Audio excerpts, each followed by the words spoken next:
Hello, everyone. Welcome to episode 446, sorry, of the official podcast. It's Jackson here. Still, my heart's still beating. You can't kill me. Many have tried. Still here. This is the official podcast. Andrew's here. Kai is here. Kai watched the episode 1 of Star Wars, as per our challenge rules.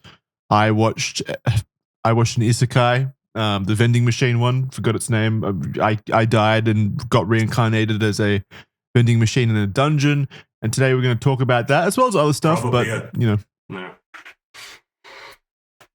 Well, what do you think? Well, actually, are we starting with this? Can I quiz you on it? Oh, I only watched the first episode. Kaya's got a quiz. Yeah. Okay. What the fuck? No, I don't. I don't even remember. But what do you mean, just the first episode? Your task was to watch 6 of them. 6? Yes. We said 6. Well, okay. Fair. But I watched 1, so you're going to have to deal with 1. Mr. I watched Star Wars on 20 times speed. Hey, today I only watched it on double speed, okay? I remembered at like 2 hours before the show. I remembered, oh fuck, I need to download this and watch it. And then I had to fit it in. But I got the gist of it. This is how serious we take our challenges. But no, for real though, I will say, I did only watch 1 episode, but I came out of it liking it more than I thought I would going in. I thought it was pretty charming, that 1 episode of the isekai. You want to give it a breakdown? Because I don't really remember it much. Yeah, so a guy starts the show by basically dying in a tragic car/vending machine accident where he's like riding a bike behind a truck with a vending machine on it, and the truck's going around like a corner at a high speed, and he sees the like cabling that's holding the vending machine in place snap, and instead of like falling back out of the distance so that he's safe from when it inevitably like falls off the truck, he instead speeds up to try to catch it because he screams out like something like, "Oh no, the poor vending machine! I need to help it," something like that. So he's clearly like a person who loves. So he Yu Yu Hakusho's it basically. I don't know what that. I've watched 1 isekai. No, Yu Yu Hakusho. That's a huge anime. Huge anime. What is you guys don't know what Yu Yu Hakusho is? There was like the biggest fucking thing next to Dragon Ball Z. No, it wasn't. God damn it. Just explain it. No, it was. The biggest thing next to to Dragon Ball is Naruto. Fuck Pokemon. No, yeah. You guys are the most ignorant to anime culture men I've ever seen. Excuse me, let me cut in here. Back in America, when anime was first coming over, and they were going, what anime would America want to watch? They started with Dragon Ball Z, and then they started bringing in others. And the second biggest show at the time was Yu Yu Hakusho. And it was extremely popular. It aired on Toonami. Everyone loved it. And it was super everywhere. Anyway, back in the day, anime didn't used to be popular in fucking like normal circles. Like it was still a niche thing back then. So... But it was, but Dragon Ball Z was popular in normal circles. Yeah, because they syndicated it like at 6 a.m. on like preschool. Like, look, before school, this was a different era. This is before you guys. This is before you guys were cultured like I am. This is before One Piece was even popular in America. This is when people hated One Piece in America and thought it was lame. This is when Dragon Ball Z, Yu-Gi-Oh, Pokemon, Yu Yu Hakusho, and like 2 or 3 other animes were accepted, and everything else was made fun of and called shitty. But it's irrelevant. Totally irrelevant. Yu Yu Hakusho's intro, Jackson, is the main character jumps in front of a car to push a child out of the way so he doesn't get run over, and he dies instead. And he meets the Grim Reaper, and the Grim Reaper's like, oh, by the way, I just wanted to tell you, if you didn't push that kid, the car would have swerved and not hit him, and everyone would have been fine, and you wouldn't have died. So good job doing that. That's like every isekai, yeah. That's how they all start. Or sometimes it's God himself saying, like, whoops, I made a mistake. You weren't meant to die today. So in exchange, I'll give you a smartphone that you get to take with you into the Dungeons and Dragons realm. And I'm going to make you hung and superpowered. There's going to be millions. You guys are going to be embarrassed. There's going to be millions of comments from true weebs. None of this newfangled post-COVID garbage poser shit. I mean the real weebs of the embarrassing high school eras who are going to say, oh my god, Yu Yu Hakusho was such a great show. So amazing premiering the Dark Tournament on Toonami. big fucking deal for its age, for its time. We weren't shit You'll talking see. it. I just had never heard of it. Oh, I know. No, I don't care about it at all. I just remember liking it as a kid. Anyway. I'll shit talk someone acting like everyone should know of a niche anime from the 90s or whatever. It's not niche. It's not niche. Anime in general was niche at that time. Yeah, now I've done it. True. No. Yes, anime in general was, but there were animes that broke the mold. Was Yu-Gi-Oh niche at the time? Fuck no. Was Dragon Ball Z? No. Are you kidding? Are you fucking kidding? Yu-Gi-Oh and Dragon Ball Z, maybe not. Like anything I watched wasn't niche. Okay. Well, that's Australia. Anyway. Yeah. Yeah, he gets Final Destination by a vending machine. Yeah, sadly we don't get to see the outcome, really. We don't get to see his like brain smash into the pavement or anything. He just wakes up and his consciousness has been transported into a vending machine. And basically his entire life now is selling things. Amazing. Selling things through his vending machine to accrue points using some medieval currency to accrue points, and the points let him stay alive, basically. Like each day uses up a certain amount of points for him to keep living. And so it's a very charming and funny. It was genuinely actually pretty charming and funny. I was like smiling a lot and laughing during the first like 15 now minutes. I have a very important question to ask you about isekais in general and anime in general. Is there a scene where one of the characters in the show wants a snack from the vending machine and he gets all flustered and goes, she's gonna reach down there, but I've never had a girl's hands down there, and it turns out she's just trying to pull a snack out of the vending machine? Kaya? No, it's surprisingly not too anime. Yeah. Wow. Okay. Like, as far as I remember, like at the top of my head, I don't even remember like an upskirt shot, which is like mandatory by Japanese constitutional law. I think it's anime. pretty good. Yeah. Isekais are all about wish fulfillment, and there's always the part where the guy who represents the male audience is like flirting with the girls and having all that stuff happen. He's more like sexually like attracted to being the vending machine. So yes, there are exactly. scenes where somebody wants a snack and he's like, oh, he wants a snack. How can I serve this customer optimally? And he just like gets totally flustered trying to come up with the optimal snack dispensing method. That's all of the internal dialogue, because he can't talk as a vending machine. I mean, he can, but only in like pre-coined phrases, basically, like "Hi, how are you?" Stuff like that. You know what vending machines usually say, but yeah, so a lot of these what they commonly say around the street, like iRobot. What his internal dialogue is basically like what Kaya said, like talking about the optimal strategy for like dispensing canned food and drinks and the economy and stuff like that, and also just he's very excited about being able to do his job. Like his first transaction, the entire first episode is basically him figuring out the rules of the world and trying to get his first customer, basically. And once the first customer, the girl, does buy from him, his internal dialogue is basically like, why does this fill me with so much pride and fulfillment? I can't believe how good this feels. I love being a vending machine. To the point where I'm like, if this is wish fulfillment, awesome. If this is wish fulfillment, the guy who made this anime really wanted to be a fucking vending machine when he was growing up or something. Because it feels earnest for some reason. It doesn't feel like a tongue-in-cheek joke or anything. I mean, I know it is, but it genuinely does feel very earnest, and like they've taken this funny idea and done it very in a grounded way that just makes you kind of smile.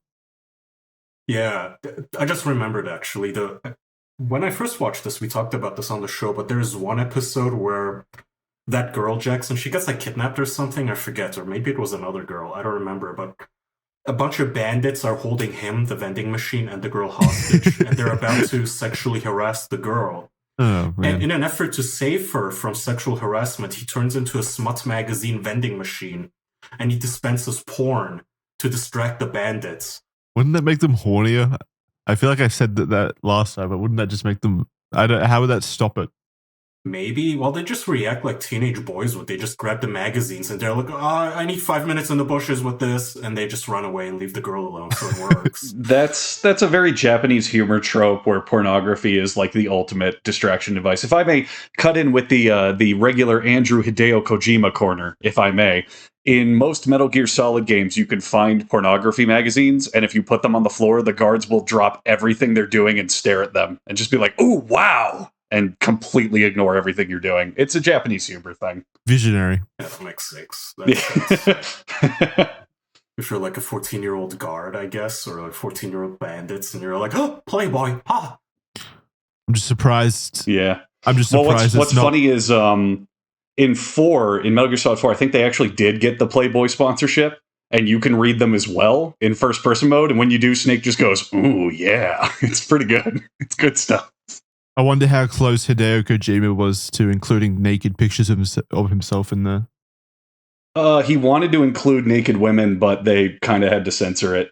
So, of course he did. Yeah. He would put his own face. Why not? Fuck it. And stuff. Oh God, I hope that would make it better. Yeah, but overall, again, only watched one episode, and I did it while I was editing the bad movie night video for our Patreon and official.men members. So you weren't even paying attention. I wasn't giving it 100% attention, but it was drawing me away from my editing every now and then, which is why I had to stop watching it after episode 1 because it was taking way too long to edit because I kept watching it. It was good. It was good. I'll probably go back and watch the next few episodes to see if it continues. I feel like I'm going to show my fiance it because I think she'd find it funny as well. Or she might like it. My wife liked it a lot. Yeah. And you owe me 5 more episodes, so. The only like anime tropey thing that I saw in it, the stuff that kind of makes me, and I guess by what it sounds like you roll your eyes, is like there was a scene towards the end where like the young looking woman in like a pink dress shows up to the vending machine and she tries to buy from him and she's acts all bashful and annoyed when he like notices her and stuff like that. But I don't think it was nearly as bad as all the other anime I've seen. So it's good. I don't remember the scene or the character. Huh. It's good. Andrew, I recommend it. How about that? Nice. Move on from your Yugi Yakumas and watch Yugi Yakuma. That's right. That's the name. Using his super Yugi Yakumobile. That's right. Yu-Gi-Oh. No, I don't know where I got the reputation as the show weeb because I do like certain things like Kojima and JoJo's Bizarre Adventure. What do you mean? That is true. Created that reputation. But at the same time, and this is true, I watch maybe 2 animes a year or 3. I really just don't watch them. I watched a lot of them. Was that the case all the time? But not now. Yeah, I was going to say. Okay, so college. So when I was growing up, I had the anime selection that I was talking about, where it was just what would air on television. So Dragon Ball Z, Naruto, Full Metal Alchemist, like all the mainline regular stuff. And as a kid, I hated it, except Dragon Ball Z and Yu-Gi-Oh and all the main ones. I just thought it was like, oh, this is boring and dumb and stupid, and I like regular cartoons. And then when I got to college, a lot of my friends watched actual anime, like shit you would find on the internet and stuff you'd have to watch in Japanese, like actual weeby shit. And they showed me a lot of stuff that's actually good. And I went, oh, okay, now I like anime. And so all throughout college and years after that, I watched a bunch of stuff I had never seen before. Are you sure you weren't just groomed into really liking anime? Did you come up with your own opinions on it, or did they? They put a bag over my head and put me in a van, and they pulled it off, and I was in a warehouse, and they put on every single episode of Watamote, and they said, okay, you're going to like this. And I said, oh, it's so charming and funny. God damn it, you're right. Please let me be a part of your sorority. Yeah, they were all women. Every one of them. But no, I watched a fuckload of anime back then, and then ever since then, I haven't really watched many. I kind of just caught up on stuff I'd heard of but not seen before. I definitely think anime has shifted post 2010 into being just pretty normalized, let's say. Like pretty... Yes. Like even post-COVID. normies. No, I think it was before COVID. swap happened? It started before COVID, but after COVID is when it really, really mainstreamed. And I think One Piece is the best example. When I was growing up, One Piece was lame. It was stupid. No one liked it. Everyone thought it was dumb and for babies and forgettable and like, oh God, this sucks. Now it's the biggest thing in the world, in America as well, not just Japan. Everyone in America loves One Piece. The perception of anime and like adult cartoons, let's call them, over here during when I was growing up, at least in like my close circle of people that I knew growing up, it was always seen as pretty, like, not nerdy, just weird. Just like the people who usually watched it passionately and things like that were always quite weird people. Like I remember going to a DVD store when I was like 12, and the guy behind the counter, like the 40-year-old dude behind the counter, was like a very uncomfortable person, and he was just constantly like recommending anime and stuff to people. It was just kind of like he was uncomfortable outside of that. Like I think he actually went to jail for like bad things, like CP related things. But yeah, he was just constantly like yet again recommending this super weird anime to like whenever we'd ask for like recommendations and stuff. It's like, I don't want to watch that. I'm good. How cool. And so that's the perception that most people had, like that those kinds of people were the ones that watch anime. But then it shifted. And now it's definitely more like normalized. The only outside anime I remember really liking growing up is the random shit that like my older brother or his friends would recommend, because they watched more kind of that, 80s era of you would get random VHS tapes at bargain bins and just find random shit. I remember there's one movie called Dead Leaves. I don't remember when it came out, but he showed that to me, and that was one of the animes at the time where I was like, damn, anime can actually be cool and not the same shit regurgitated over and over and over again. Yeah, well, regurgitated over and over again, even in the same fucking series. That's my biggest issue with anime usually, other than the creepy tropes that are in a lot of them.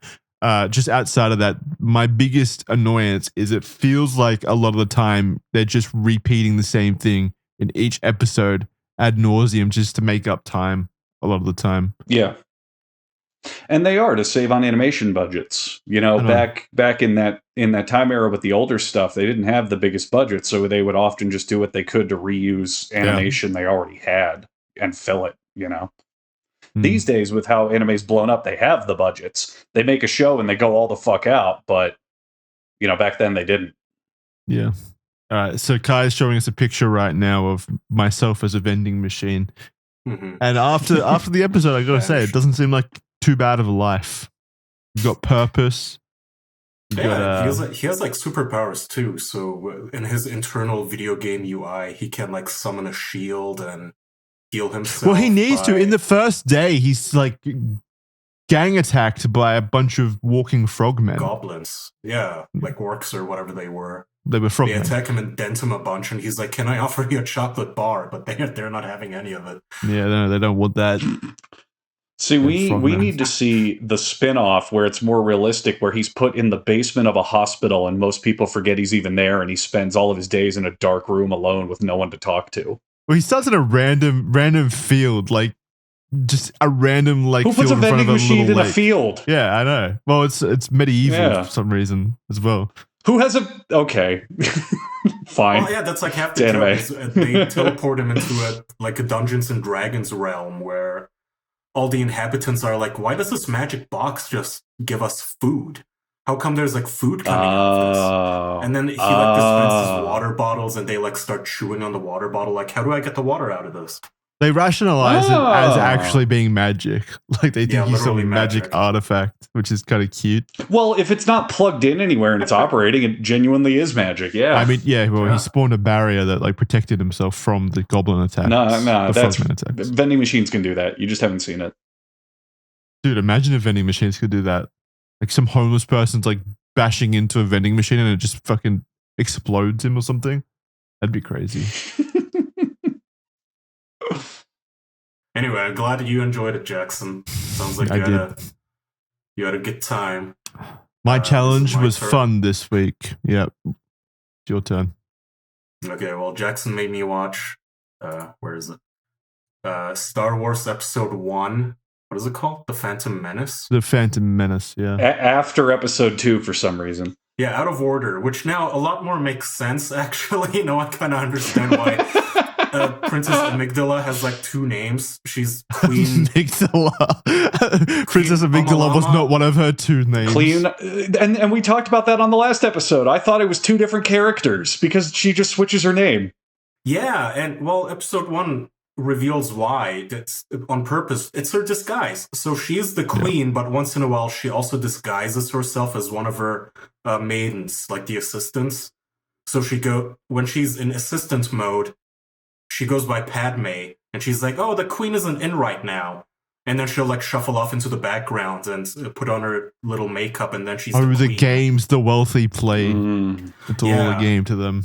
And I guess that's like the point, is to have a decoy queen in case she gets assassinated or whatever, like she does at the start of episode 2. Yeah, so it's pretty warranted. I also didn't realize that like Jar Jar Binks, for whatever reason, him and his race play like this monumental role in this franchise. Yeah, way more in the first movie. In the second movie, he turns the tide in the Sith favor his votes for. Well, let me tell you, Kaya. Huh. Let me tell you, if you love Jar Jar Binks, you loved all of his quick-witted little one-liners in the first movie, and you loved his action-packed antics in the second movie, you're going to love what he does in the third movie. Well, I guess that remains to be seen, unless Jackson makes me watch fucking Han Solo next. I was going to make you watch... I was going to treat you. I was going to shoot you ahead to episode 5 next, for the next challenge. Ooh, like an actually good movie? That's crazy. Yeah, I'm going to get him to watch a good one now. Out of order entirely. 2, 1, 5, 4, 3, 7. Is that going to be the order? You're going to make me watch the fucking Adam Driver one next? Wait, after 5. That'd be stupid, Kyle. Why would you do 4, 3, 7? You have to do 4, Solo, 3, Rogue One, then 7. Duh. No, we've got plenty of material to work with out of order. All of the Clone War cartoon show. That show's actually great. Oh, yeah. You watch Count Dooku leaves and gives up. Yeah. Just episode 13. Yeah. Anyway, so by the way, I'm watching this, and it's like, I wouldn't enjoy this now as an adult in the movie theater, but it's also not that bad. So which makes me wonder, like, are the modern movies that fucking garbage that all the Star Wars fans hate them? They must be a huge downgrade.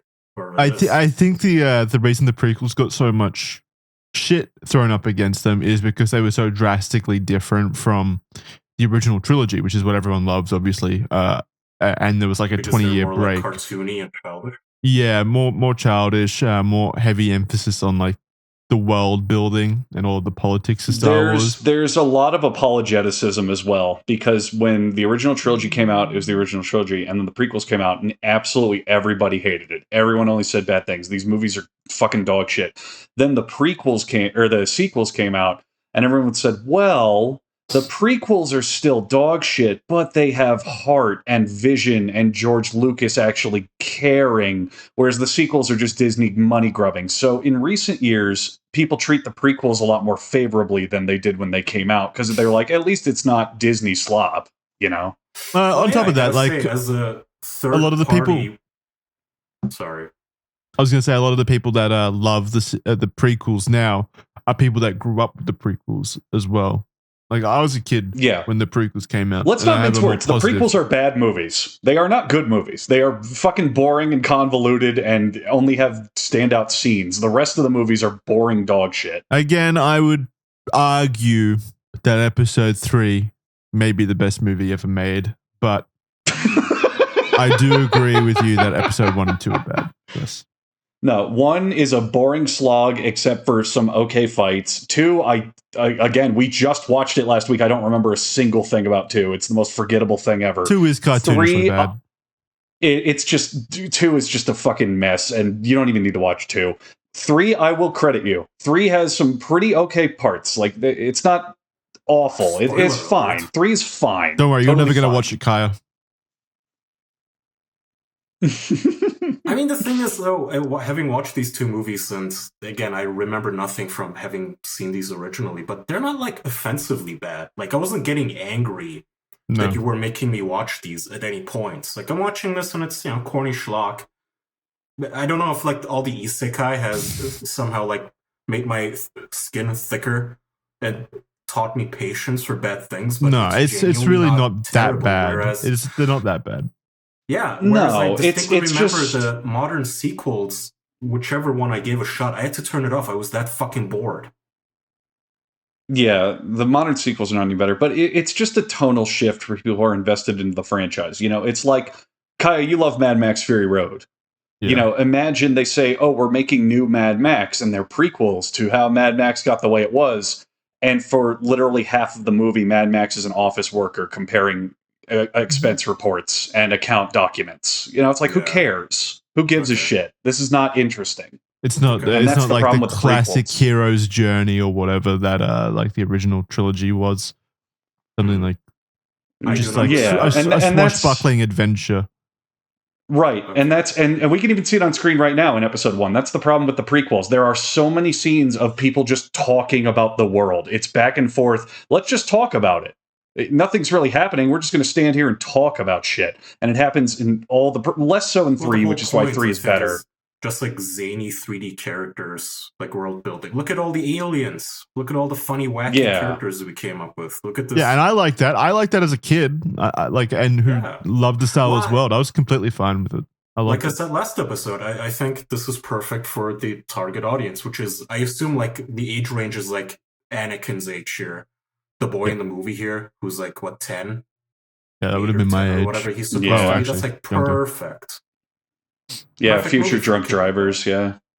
And you, it sounds like. It sounds like you enjoyed it. I'm glad. I didn't hate it. I mean, it's fine. It's, you know, it's a movie. I don't hate it. It would be difficult to hate on this because it's just, compared to the modern ones, again, it's just so... It still has some soul, surprisingly. Like, I forget which one of you said it, but it just doesn't feel like a Disney money grab immediately. No, you could. And that's why people like the prequels now more than they did on release, because they can at least see the intention, the vision here. Like, in these, genuinely, George Lucas did have, for all of his faults, and I think I said this last week, he sucks at dialogue, he's not the best writer, etc., and so on.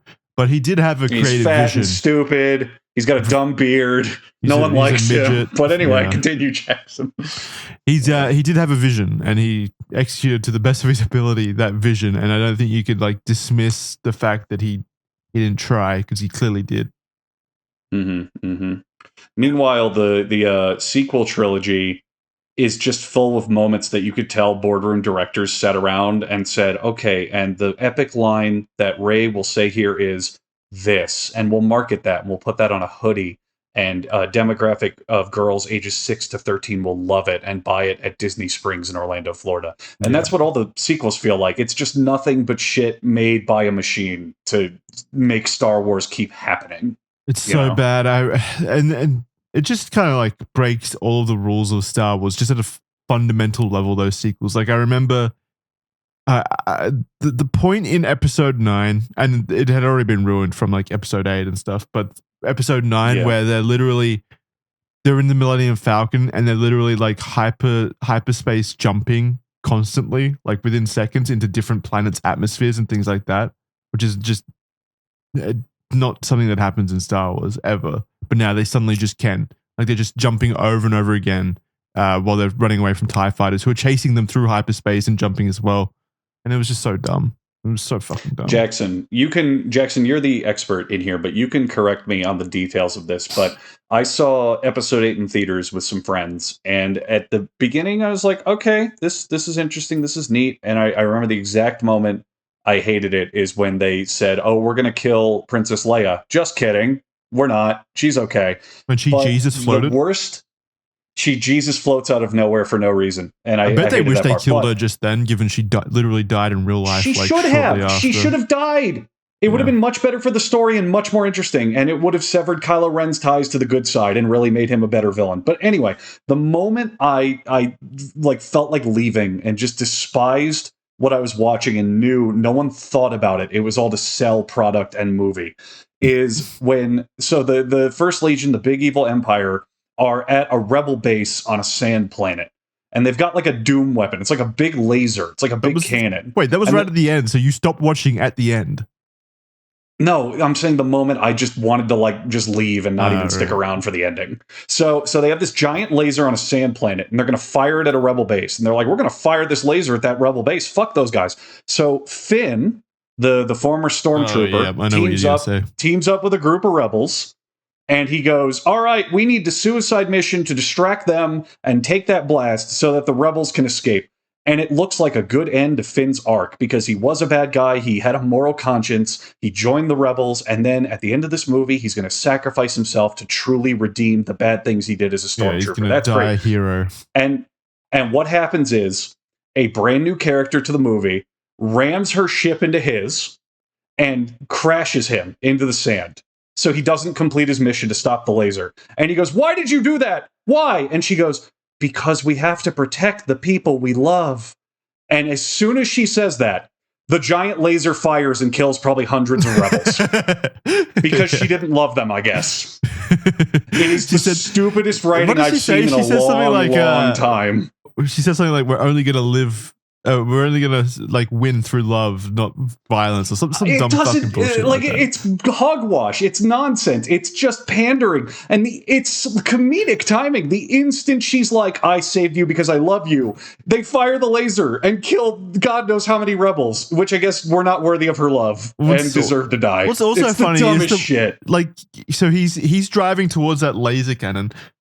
In a land speeder at ridiculously high speeds, and she like intersects and crashes into him with her own land speeder at ridiculously high speeds as well. Yeah, like at that point, you're probably going to kill him anyway. Like you're crashing a high speed car into his high speed car to stop him from crashing into they kept him alive, big machine. I'm very glad they kept him alive though, because he came back in episode 9, of course, and he had this incredible big moment where he was in a ship and he went, "Ray, I need to tell you something." And then it's never brought up again, ever. Never, ever comes up again. Yeah, because they pussied out of giving him an actual story after that point for some reason. Yeah. Such a joke. Oh, I hate those movies. I hate them so much. 7 is okay. 7 is totally passable, but after that, they get so bad and so poorly written. 7 was okay as a jumping off point. Like, okay, exactly. I get that you have to, lay the foundation again, and I'm not too mad that you're just basically remaking episode 4, because I feel like, it was still fun to watch, and they also tried a few different things, and they also it's a starting point, sure. But I think that it was actually retroactively made worse by episode 8 and 9. Because I totally agree. That relatively strong foundation now literally has nowhere to go. It's like it went to nowhere. It was shit. So why would I bother watching it? They set up a lot of great questions in episode 7, such as, Rey has this weird, fucked up, tragic family tie to the Force and Jedis. What could that mean? What is the connection of Finn being a former stormtrooper? Like, what could that bring up later? There's all these great questions, and in episode 7 they kill Han Solo, which is a very good mark of like, we're moving on. Oh no, not a 10-year-old movie. Fuck. It's fine. I don't even know who that is. but like there's a lot of great moments and like marks in the sand where they say this is the new story that we're telling, and I like that. It's fine. It's good. I like that. And then 8 decides to back out on absolutely everything they try. Like again, Princess Leia. They go, no, don't kill her. No, don't, and all this other shit. And then 9, does 9 even do anything at all? Just kind of happens. Yeah. Am I watching those 2, Jackson? Yeah, we'll get there. Don't worry. We'll get there. Anyway, I cannot. You're like, oh my god, Jackson! Please don't make me watch more Star Wars with your fingers together. I make you watch fun anime, isekai about vending machines, and I get the Star Wars, which at least these are I don't mind, but I feel like the sequels I'm gonna actually start getting upset with you if I have to watch those fucking things. Which is why I'm giving you a reprieve by making you watch episode 5 next instead. But yeah, keep going on about this episode, this movie, because we barely talked about it. Like, what was your actual... Make him watch the Christmas special instead. Yeah. Well, this one has Darth Maul in it, who has like 2 sentences worth of dialogue, but for whatever reason, I am aware that he's one of the most beloved characters in all of the franchise. Because I remember when I was in high school, my best friend would love Darth Maul. Yeah. Like motherfucker, even though it's rule... Because he had... it's rule of cool.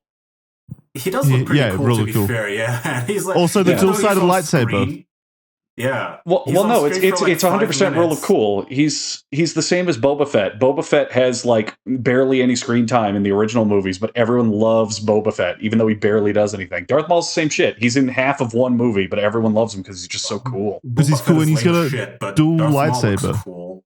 That's why I loved him growing up. I was like, fuck, I want a dual lightsaber. That'd be so sick.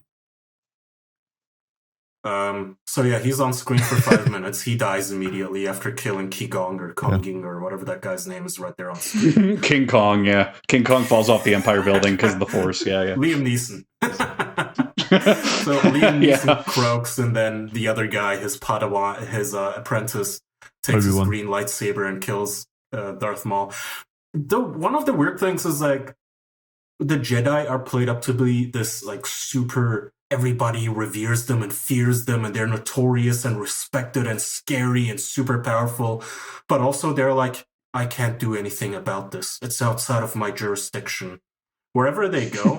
So this scene annoyed me where he's freeing Anakin, but not his mom. Because that's just the deal he made with the slave trader Watto. And I'm watching this thinking, like, just kill Watto. Who cares? Like, why can you not free Anakin's mom? Well, that's the whole plot point is... That's a feature, not a bug. What is the feature? Because the entire story, the prequel trilogy, like a central theme of that is that the Jedi have grown fat and weak, basically, like complacent, because the Sith have been extinct for what they presume to be hundreds of years. So they've got like no enemy to keep them in check, basically. Balls. So yeah, they've got no balls. Basically, they've just become bureaucratically like tied down. Empty images of what they used to be, which were guardians of the galaxy or whatever. So now they're just like useless. They constantly call home to their HQ to that fucking loser fuckface Yoda. Like, Master Yoda, can I do this objectively, morally righteous thing? And Yoda goes, no, you may not free the slaves, you may not. And they just go, oh, okay, I guess I'll just watch here with my hands tied. And Anakin's mom is like, so do you think you can free my son from slavery? And Qui-Gon goes, well, I'm not here to free slaves. It's like, what the fuck are you? Oops. Fucking Jedi. Like, what? Great guy. Cut to the Jedi temple, and it's just janitored by slave labor or something like they use slaves, and that's why. And Yoda's just tugging at his shirt. May have forgotten or don't know the lore. Like the thing is, one of the Jedi makes a deal with the slave owner, with Anakin's owner, to say, hey, if he wins this race thing that he's about to do, I get to own him, or you have to free him. And the slave owner goes, yeah, whatever, but not his mom, though, just the boy. And the Jedi just goes, yeah, okay. And I'm thinking, like, just kill him. You have a lightsaber. Like, he's floating right in front of you. He's just flying, just like, zoom. Cut his head off. What are they gonna do? Like, chase you across the galaxy for fucking Vado? No. Just free them. But he had the legal documents. He had the legal documents claiming ownership.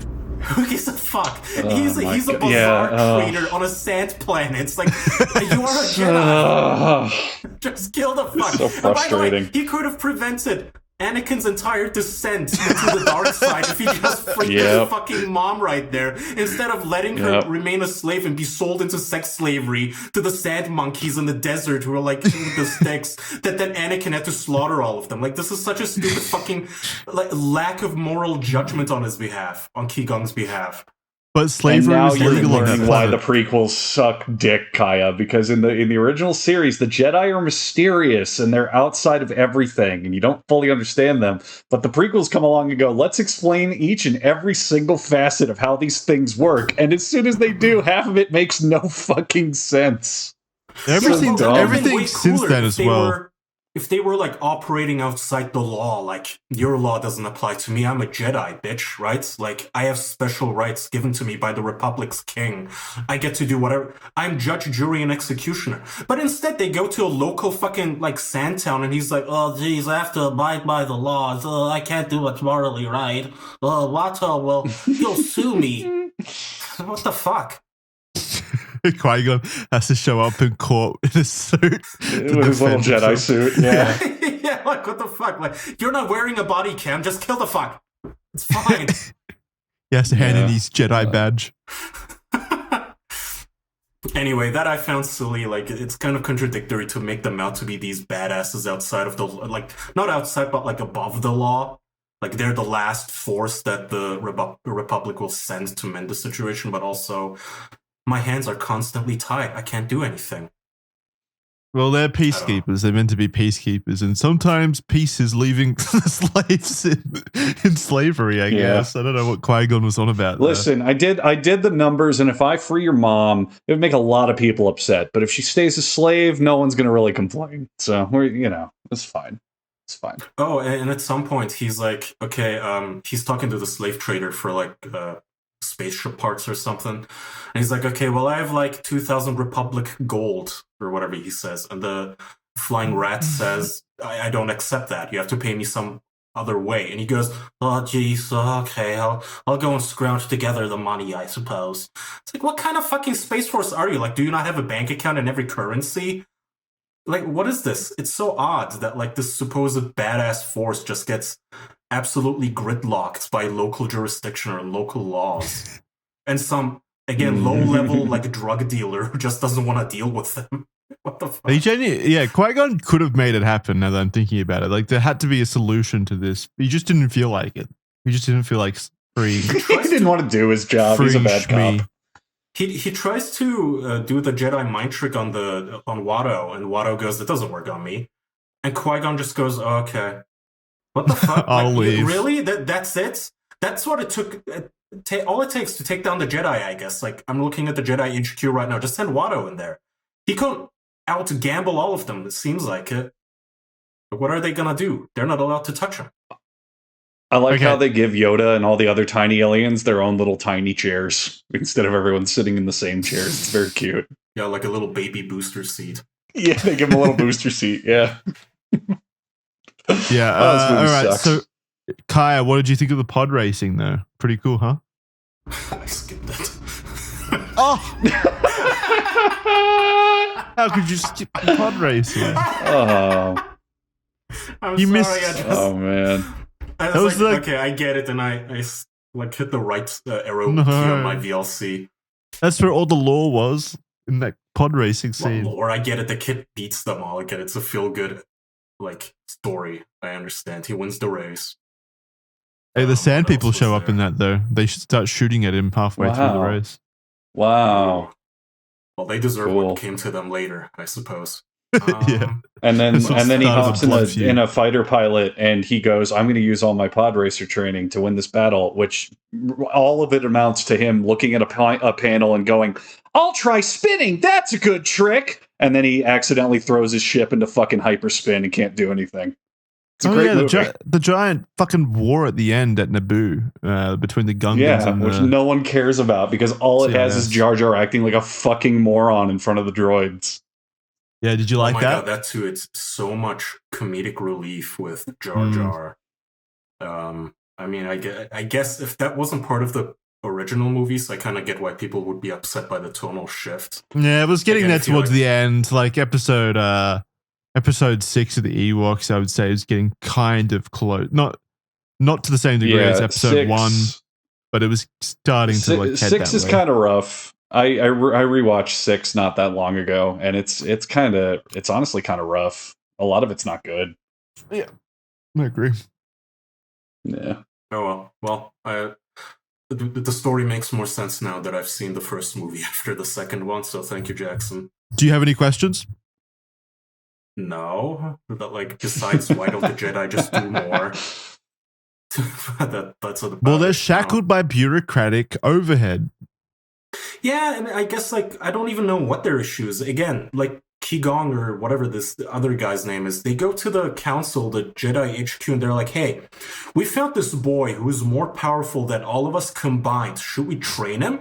And Yoda is like, I don't know. I don't really like him. It's like, fuck you jealous little twerp. Like, right, can we vote you out? It's like, why are you here constantly cock-blocking everyone?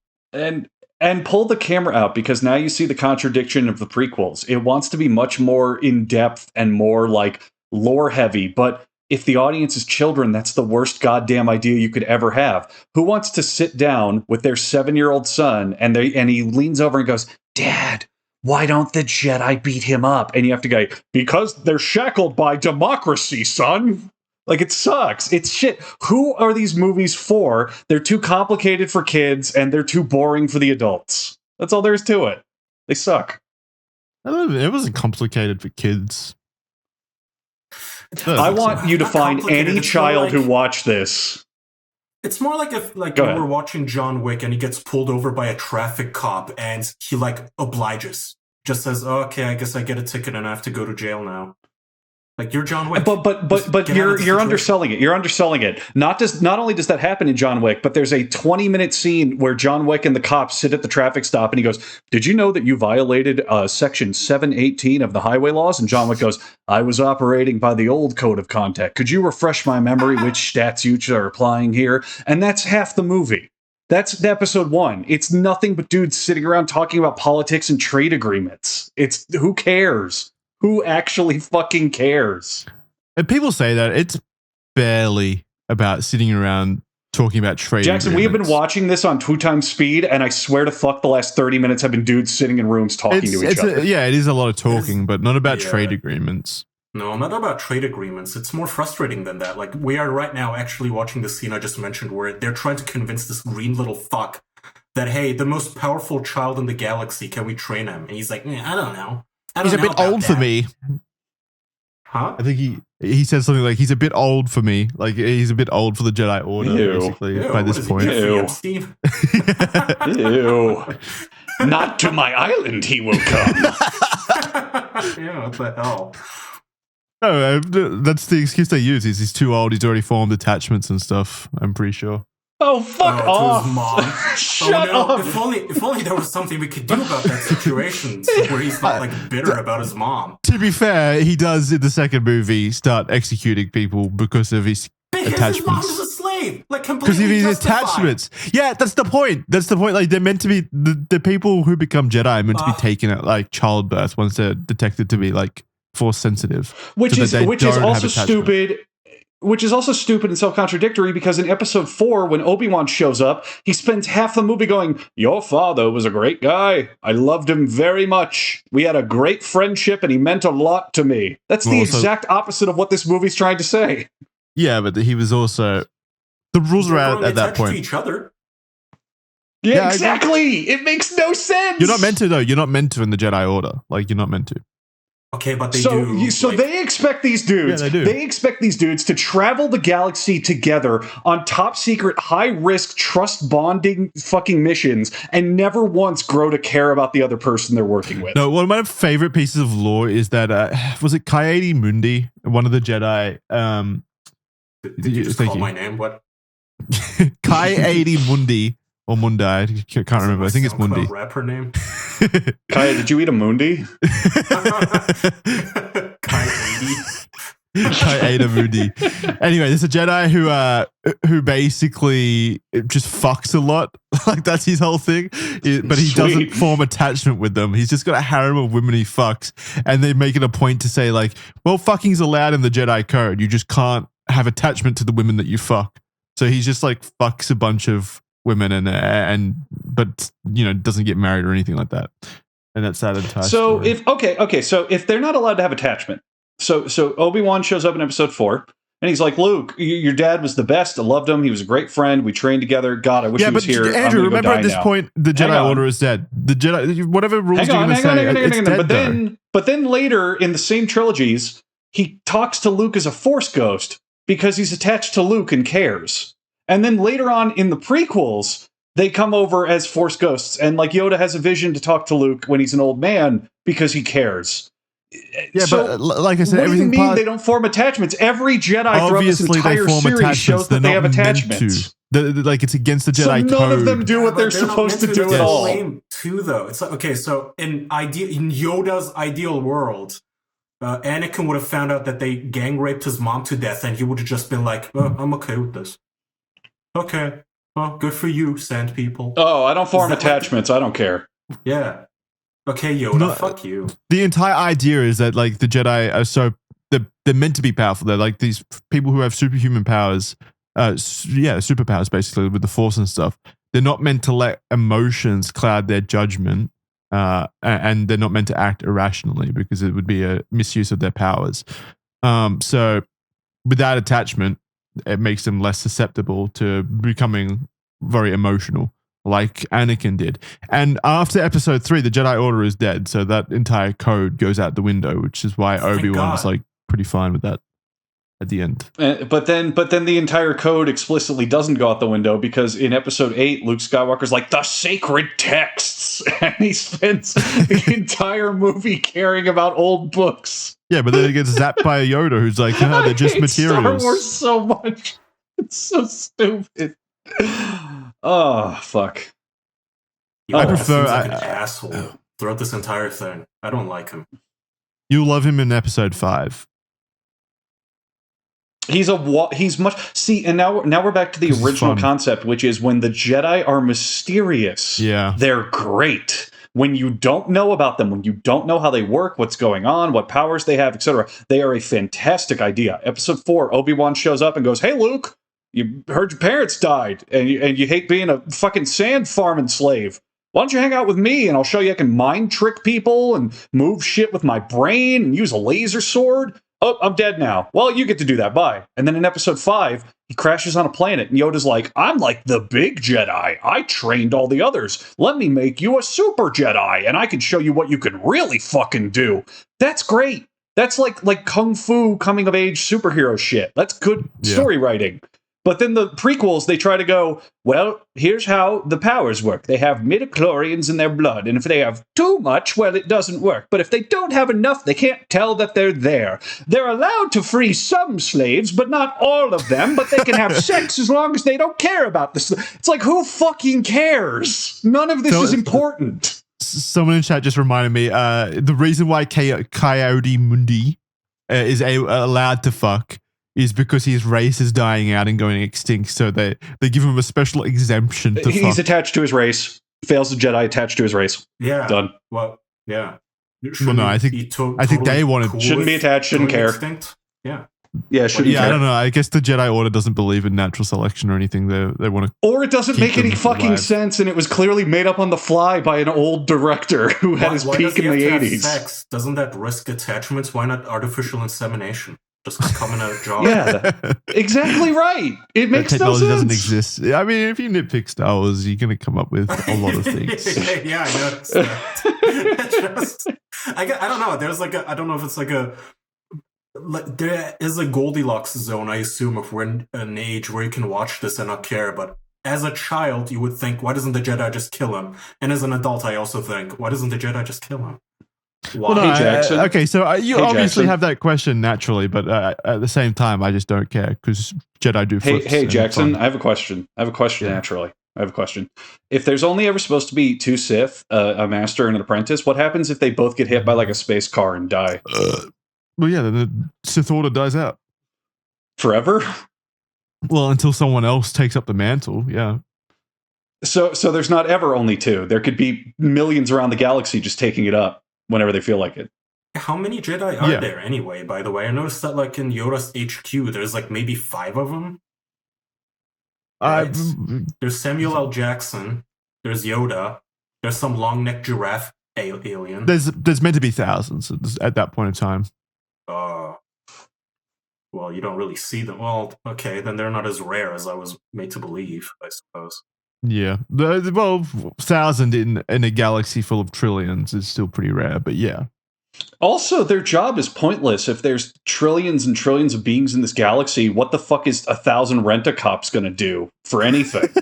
Rent-a-cops with superpowers. Let's keep that in mind, but yeah. Agreed. Okay, all right, let's use a superhero analogy, because Jedi are literally just superheroes. That's it. If we look at Batman protects Gotham City, which is based off, what, Chicago? So it's got a population of, what, 15 million people? We're getting pretty nerdy at the moment. This is like... We are, but run the numbers, man. If you have 1,000 Jedi and trillions of beings, There's going to be parts of that galaxy that will never, ever, ever see the Jedi, no matter what. This is like that old Simpsons joke of the nerdy guy at the Comic Con where he's like, in Itchy and Scratchy episode 3, Itchy hit the xylophone and a note popped out. Did it. Yeah, at a different note. Yeah, it's like, yeah. But I'm not wrong, damn it. Yeah. You're right. You've ruined Star Wars for me yet again. Ooh, here comes the part where the little rollerball droids come out, and they're cool, and I think they're only seen like once. Yeah, they're cool. They're super cool. I remember them from Star Wars Battlefront. They were fucking busted in that game. I'm surprised you knew that there were droidekas. Jackson, they repeat it like 7 times in the opening scene. Yeah, but aliens, they go like, send in the droidekas. The droidekas? Yes, the droidekas. The droidekas can stop them. The droidekas will surely stop them. Send in the droidekas to stop the Jedi. Those guys, right? Yeah. And, well, spoiler alert, the droidekas do not stop the Jedi. You guys have to admit that the Darth Maul fight at the end with the music still is good. It's fun. Yeah, no, he's cool. I can totally see why people grew attached to this one like throwaway villain that they kill off within like 5 minutes of introducing him, where he falls into the pit. Well, they also keep bringing him back just to kill him off again as well. He got cut in half. Keep in mind when he falls in. Yeah. I saw like a scene on YouTube. I didn't know if it was like a prequel, or if it was like after his resurrection, or what the fuck his deal is. But don't worry, like a British accent. You can watch the new Disney Plus show, Maul. It'll be out this summer. He's getting his own show. So who? Of course you bet. Who controls the droids during episode 1? Like, who are they fighting for? The Neimoidians. Who? The Neimoidians. The ones. Who? Like No, really. Who is that? Well, they're one of the banking clans. They'll go on to form. They'll go on to form the CIS, the Confederate in Independent Systems. The CIA. No, the CIS. Okay, so hang on. The droids are owned by a bunch of space bankers. Yep. And a bunch of independent systems who pull away from the Republic due to the regulations and stuff. Well, the droids too, by the way. At the end, they destroy the mothership and all the droids go offline, which is like super flawed as a design system, right? All the droids go offline. Clearly, it's not good if a bunch of Gungans can beat your state-of-the-art droid army. Yeah. Okay, but hang on a minute. So the main enemy that they're having a war with is a random group that we don't really even see, and then after this movie, fuck off forever.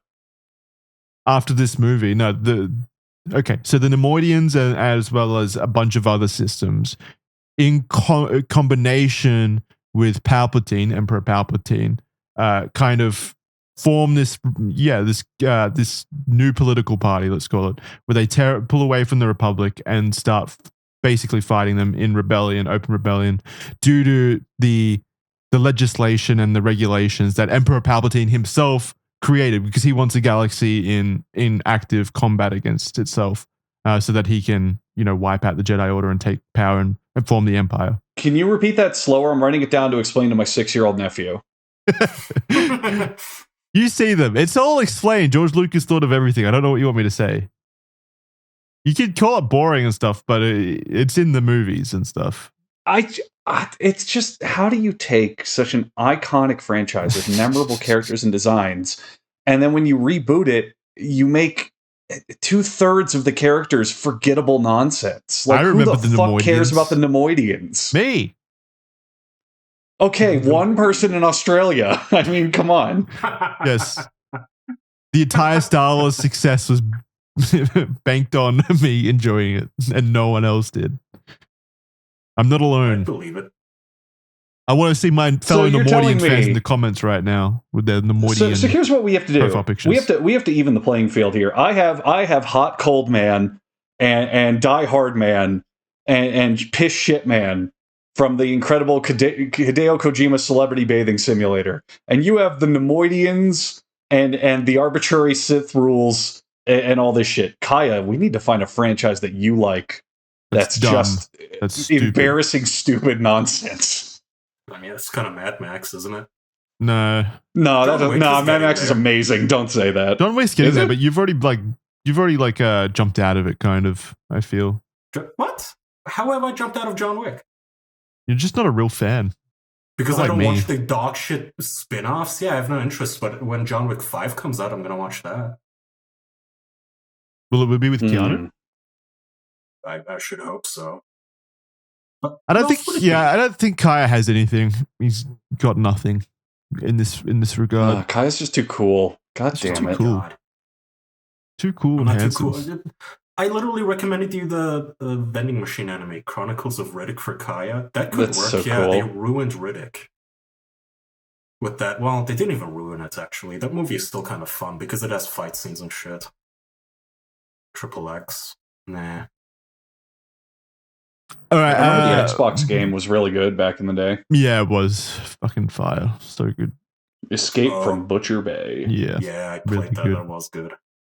Yeah, I wanted to replay it for a long time. Moving on, Andrew, have you got a Switch 2 yet? It's very funny that you just asked that because I finally today got my email from Nintendo that said you can order your Switch 2 now. Yay! And I placed that order. Good job. So I will have it by the end of this week. How fucking crazy is it that the Switch 2 just released and they've just put out an announcement saying that they're making the Switch 1 more expensive. They're raising the price of the Switch 1. Are they? Yeah, by like $100, I think. Just in Canada, though, aren't they? I don't know. I don't know if it's to stabilize it, like Canada with the rest of the markets. But I mean, it's still pretty unprecedented that like they're raising the price on old hardware basically at this point. Is it just Switch in general is so? I guess I do see Canada. Why, because for now, maybe they're testing the water. Okay. Well, I would see why if the idea is because it's compatible with the Switch 2. Like, Switch 2 has game sharing and other features where you can play Switch 2 stuff on the original Switch. So I guess that makes sense for the demand coming back, maybe? I have no clue why. But it just seems pretty wild to me. Like, I'm imagining like the Xbox 360 getting raised in price once the Xbox One released or anything like that. Like, this just never kind of happened. Quote-unquote market conditions, which means we're Nintendo and you guys are cucks and you're going to pay for it. Yeah. And we at Nintendo looked at the market extensively, and we saw that if we raise the price of the Nintendo Switch console, you'll still pay for it.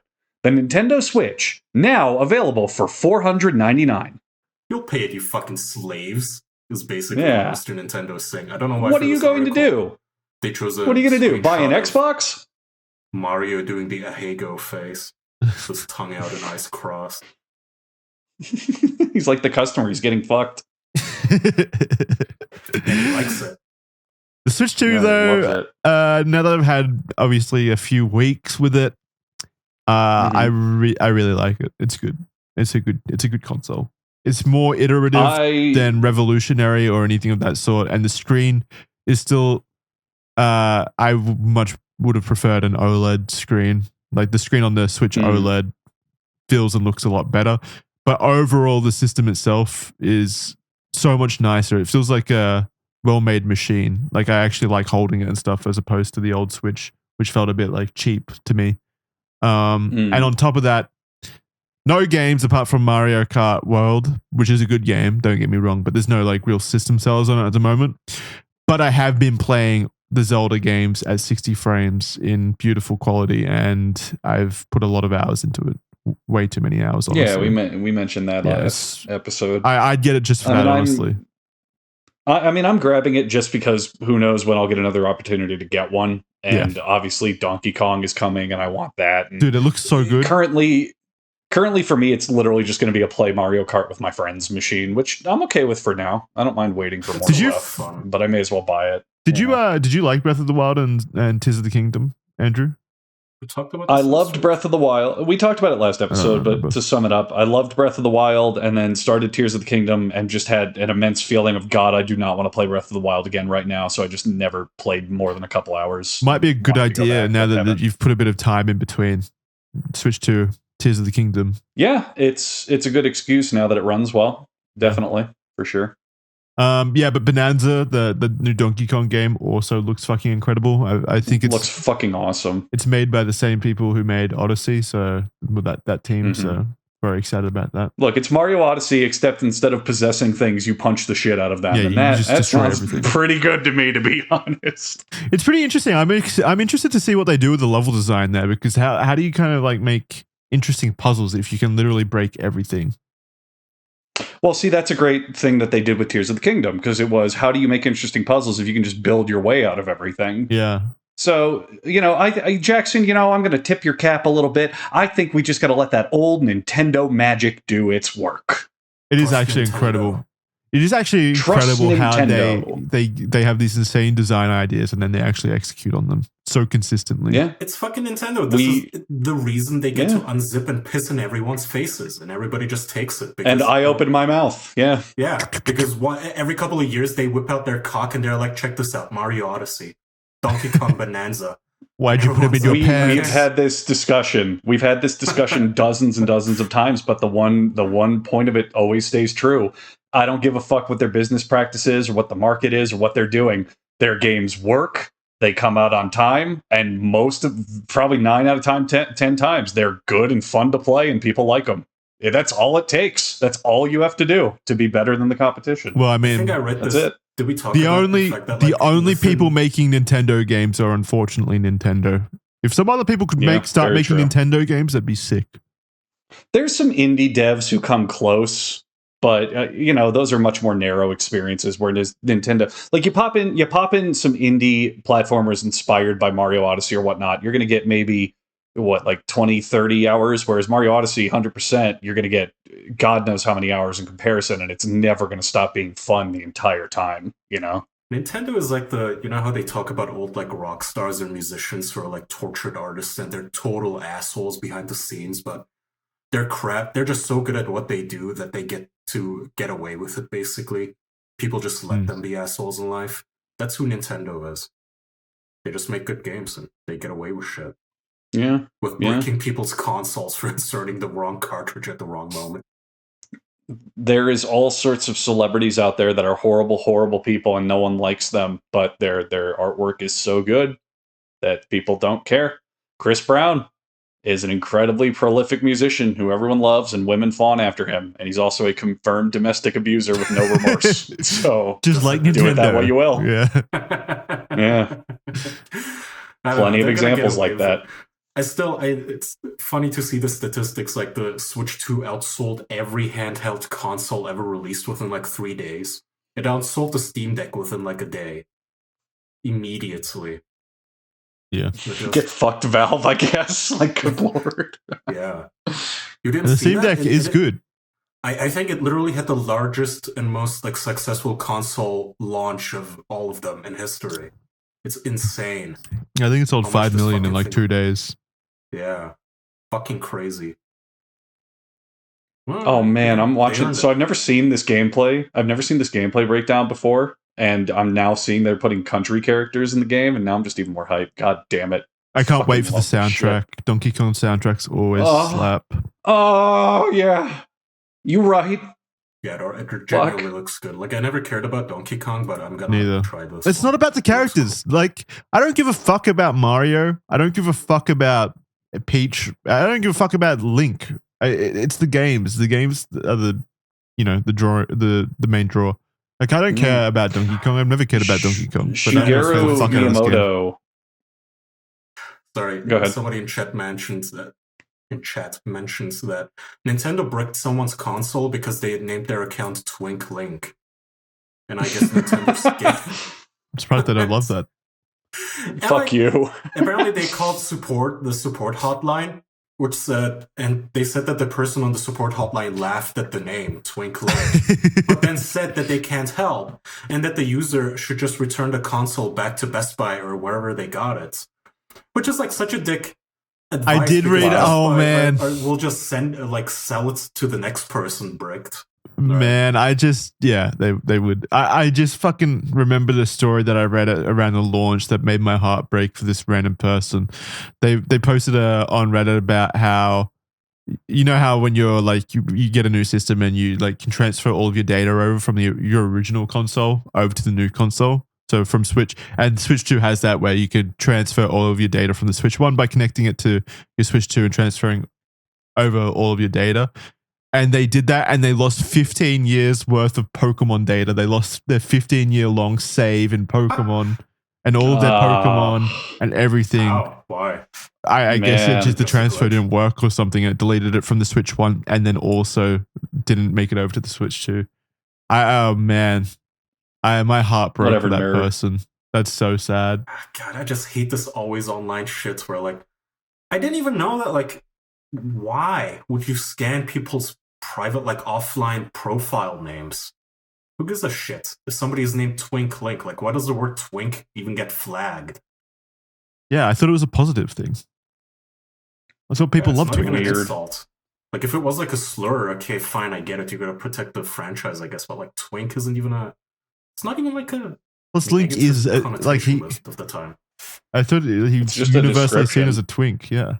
Yeah, he literally is a twink, and they lean into it. I don't know, bullshit reasons. Nintendo gets away with it. Nintendo gets away with everything. Yeah. All right, that's going to do it for this episode. We're going to head on over to the After Dark. Kai's going to pop off that nice little tight singlet and get his hairy chest out for us over in the After Dark. So you can join us over there at official.men for a 7-day free trial, early access, ad-free access to all of our shows, including Criminally Stupid, which is now weekly. It's on its own YouTube channel, linked below, so go check out that YouTube channel. Couldn't put it on here because it's dangerous. It's dangerous out there for people in the Criminally Stupid universe. Our shows get dinged and it damages other things. So, it's got its own YouTube channel. Go check it out. And also Red Thread and stuff like that is also over at Patreon and official.men, linked below, 7-day free trial. Go try it out and hang out with us over there. And you also get an extra official podcast episode every week, basically in the form of After Dark, which we're going to do now. So go try it out. We'll see you next time. Bye. Bye-bye. Bye.